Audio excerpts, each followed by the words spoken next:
What's going on, Pokemon fam and YouTube fam? I hope you're all having a good start to your second week of 2024. So, in today's video, I'm going to go ahead and talk to you guys about my experience uh, with having this TCG store and just kind of the learning lessons that I learned from having this TCG store for over a year now.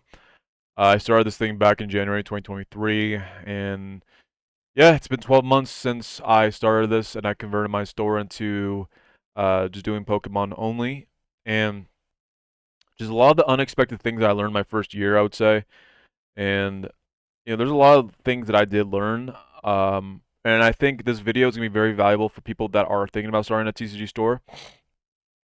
For those of you who already have a TCG store, you probably have already countered this, right? Already. But for those who are thinking about starting a TCG store, I think this video is definitely going to be a very valuable one to consider. So there are two major things that I had to come across when I was selling my goods back in 2023. Uh, Last year I did about 2,000 orders last year between my TCG player and my eBay.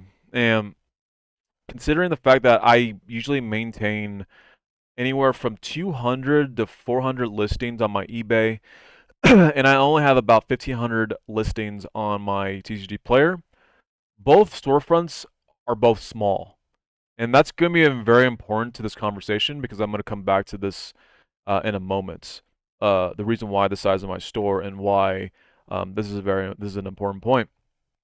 But like I said, I would maintain about 2 to 400 listings on eBay, and then I'll have about like 1,500 listings on my TCG store on TCG Player. So the first thing that I had to learn and come to grasp with um, earlier on, I guess, in this industry, you probably have heard it before, in other YouTube videos from other YouTubers who, whether they sell Pokemon or they sell Magic or they have brick and mortar stores or they have, their own brands or they sell on a platform. You've probably heard it before about razor thin profit margins. Now, I disagree with that I would say the wording of razor thin, not because it's not. I wouldn't say it's not true because it could be true, but more than less, I think when I hear that, people are not specifically identifying what number that is for having razor thin profit margins because I've heard that term before, but no one has ever really said a number, have put a number out there of what that actually means. Because when you hear razor thin profit margins, you probably think to yourself, okay, is that breaking even, right? Or is that 1%, 2% profit margins, right? You really don't know what that is depending on who the person is, talking, like the person that's talking. There's going to be different perspectives of what people think is a low profit margin and what's a high profit margin. So I'm going to just go ahead and give you guys my, just not even my own perspective. I'm going to just give you guys the numbers of what your profits are going to pretty much look like if you run a store like mine. I run a store basically off of singles. I buy collections and I take those collections and I flip them on my eBay store and I resell them.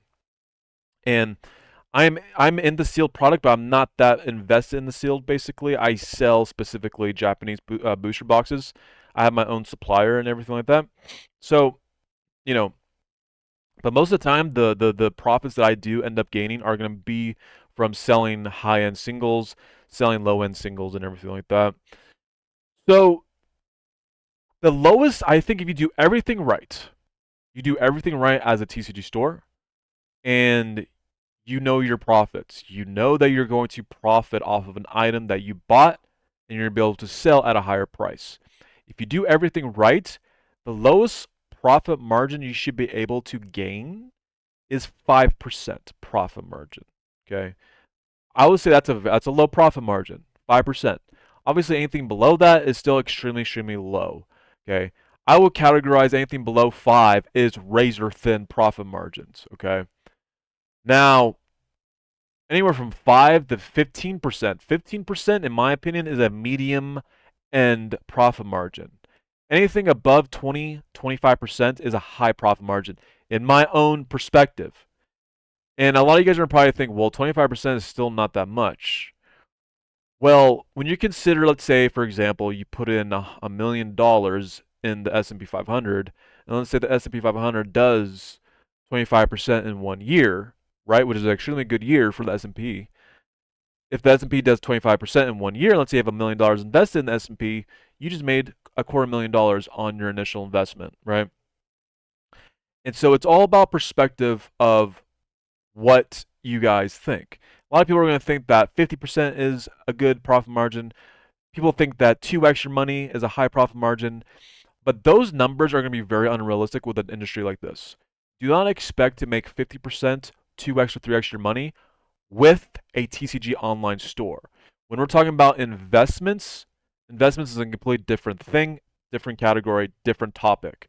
As far as running a TCG store, you should be looking to basically end up getting anywhere from in between 5 to 15% profit margin if you run your store right. And there's a lot of things that can go wrong. Okay, so the flip side of that, because I think a lot of people are going to think, wow, well, that's not worth it because if I'm only making 5 to 15%, right? 5 to 15% profit margins on this stuff, then why should I even bother starting this in the first place? Well, like I said, the flip side. The flip side is going to be my second point, which is this stuff is extremely high volume. What does high volume mean? High volume means basically that let's say you list 20 Pokemon cards on eBay. I guarantee you're probably going to be able to probably sell two of those, maybe 3 or 4 cards within that 20 that you just listed, right? That's a pretty high volume. That's a pretty high turnout to be able to sell 4 cards out of 20 of your listings right away the first like couple hours. So imagine when you list every single day. You do 20 listings a day, 30 listings a day, 50 listings a day, 100 listings a day. Imagine you do that every day. And imagine that snowball effect of you start getting 10, 15, 20, 25, 40, 50, even 100 orders a day. That is what you're going to see when you have a TCG store. Having a TCG store is extremely high volume, very high volume. The more you list, the more you have in your inventory, the more you're going to have eyeballs that are going to come to your store. More people are going to have the opportunity to buy a lot more things when you have a bigger store. Okay? And that's going to give you a lot more conversion to your store because you have a lot more things that are listed. The counter opposite happens when you don't list as much. If you don't list as much, then you're not going to get that much sales. But the more you list, the more sales you're going to get. Now I know a lot of people are going to think, well, isn't that obvious? You can just do that with anything. That's not the truth. You cannot do that with anything because everything is going to be different in popularity. Okay? Like I said, the flip side to this is that it's going to be high volume. I would rather, this is my own opinion based, basically, this is my own opinion. I would rather make 10 to 15% profit margins on a very high turnover um, item, such as Pokemon. The turnover rate is very, very, very high. I'm sorry, not turnover rate. Why did I say turnover rate? I'm sorry, guys. Like it's like I don't know why I just said turnover rates. What? That makes no sense. Oh my gosh, turnover rates. Well, I'm thinking about Amazon. That term is very, very. At Amazon, because I work for Amazon full time, that term turnover rate is just loosely used a lot in at my Amazon, just Amazon in general, not turnover rate. Um, sorry. What I meant to say was the amount of orders that you're getting in a day, right? Your turnout is going to be extremely high. Let's say you list 100 listings in one day, and let's say they're pretty good cards. You list them on eBay, right? 100 listings, okay? Do not be surprised if you end up getting 20 to 30 orders in one day. To me, that's a very high turnout. That means you have a good product. And when the product is that good, that means you're going to get cash flow funneling through your accounts, and you're able to buy more because you're making profits, and you're not profits, but rather you're getting your revenue back, which is the money you invested, which you're able to buy more when you get your revenue back, when you get your money back from the initial investment that you invested with. and you just keep rinsing and repeating. And the turnout rate is very good when you are doing listings every single day for Pokemon. I'd rather do 10 to 15% profit margins than have high hopes for a 50%, 60% profit margin on an item that has no popularity, right? And that type of store is a lot more risky than me gaining 10 to 50%, but I'm getting a lot of cash flow coming in. Okay. When you have items that are not selling, but they're that you can gain 50 to 60%, that's not worth it. Like I said, because that product becomes dead. And if you have more of those products fluctuating in your store, all that becomes dead money eventually. Which, if you have dead money, you can't reinvest that money. And if you can't reinvest money, you can't buy new inventory. And if you can't buy new inventory, you don't have a store. So that is what the second thing I just listed, which was the high volume. Okay, I listed I talked about the profits. You should be aware of the profits. I gave you specific numbers of what to look forward to, and then the high volume. The high volume, like I said, is very unexpected because when you're working a full-time job, which most people are watching this, all you guys probably have a full-time job or have a part-time job or some type of line of work. Okay, when you're doing this, this is not a 4-hour a week type thing. Okay, where you only work 4 hours a week with your TCG business. Okay, you're doing about 20 to 30 hours a week of listing, photos, descriptions, handling customer service. You know, everything that I just mentioned right there. There's so much other things that I forgot. Oh yeah, pack and ship. The most important thing: pack and ship and fulfill your orders. That is hours that you are going to invest throughout your week, along with your 40-hour job, your 40-hour week job, right?